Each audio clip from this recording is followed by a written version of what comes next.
The Knicks or the Lakers to win their respective conference at plus 1,400. Horvey, we'll start with you.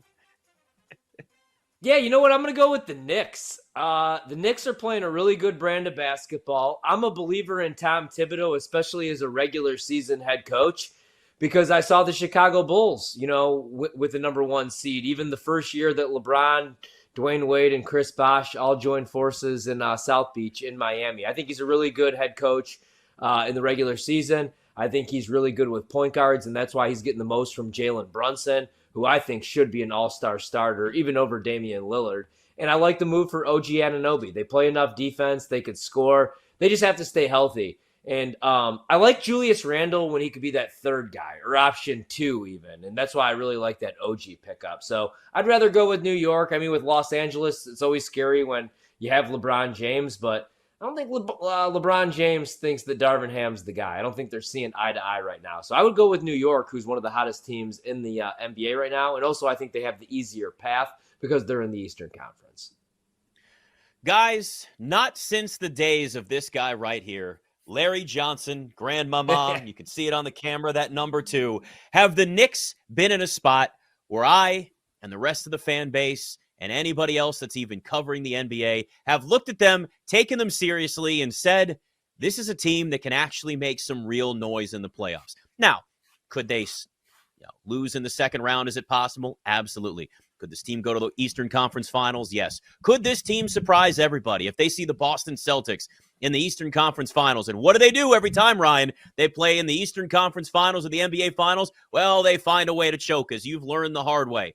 So this Knicks team right here at 14-1, the same price that the Los Angeles Lakers are right now to win their conference, is so massively disrespectful. And it shows you that the Knicks still aren't being respected by most people because they still have the reputation that they've had before. And that's good. That's fine. Let them be in that spot. I'll take it. Just like the Commanders. Let everybody think that they're the same toxic organization they were before. I'll be just fine with either one of those. But I'll tell you this right now. The Knicks now have culture. They've got coaching. Now, do I think Tom Thibodeau is going to be the type of coach to maybe get them to win a championship? As you may know, Ryan, it only goes so far like it did in Chicago when he was there. But they've built something with a roster that has guys playing defense, and they're knocking down shots. And when Julius Randle or OG Anunoby are out in games, Josh Hart steps up. Or you get even more from Miles McBride or, my God, Dante DiVincenzo. You talk about Reggie Miller. Dante DiVincenzo's turned into Reggie Miller, damn it, Ryan, with the way that he's shooting the basketball right now. The New York Knicks are a legit threat in the Eastern Conference. They're the hottest team in the NBA right now. They've won 8 straight games. They have depth. They have coaching. They have culture. They got defense. They got everything you need. All they got to do is prove it in the playoffs. 14-1 against the Lakers team where LeBron James is talking about how they could get their ass kicked every single night, and then he sends out, shocking, some cryptic tweet with a little hourglass on it, like what? Time's running out on you, time's running out on Darvin Ham, running on the Lakers?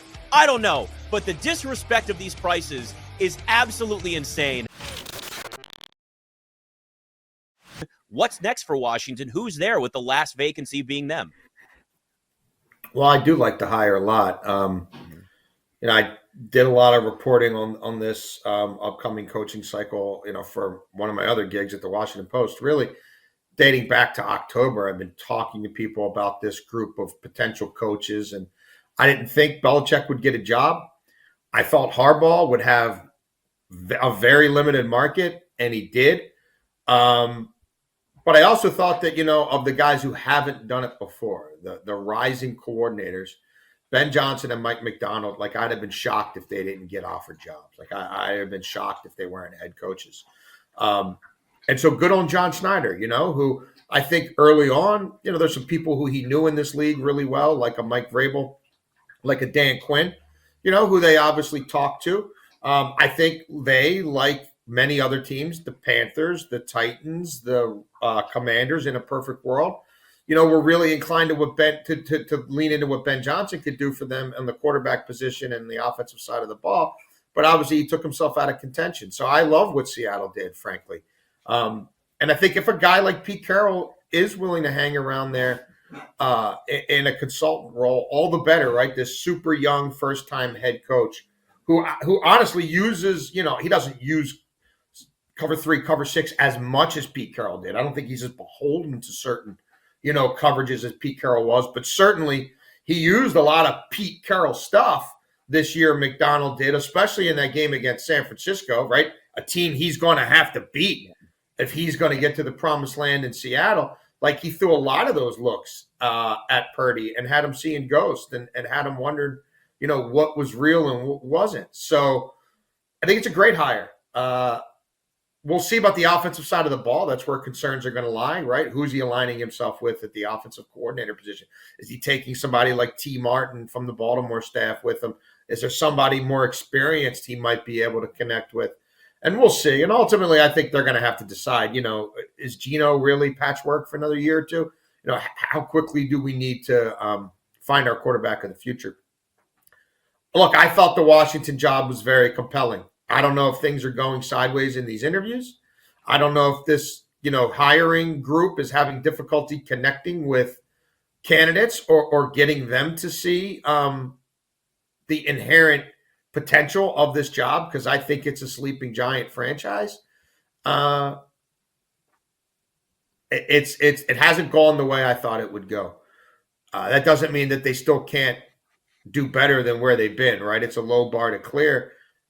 Yeah. In terms of who you talk to, like Leslie Frazier for me is an NFL head coach. Like, things have gone a little odd for him the last couple of hiring cycles, but I think Leslie Frazier could put together a great staff, and you could win football, and help try to fix your defense and get you going.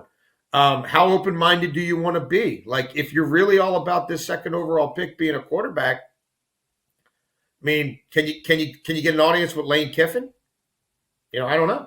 Like, I would think at this point, I would be thinking outside the box.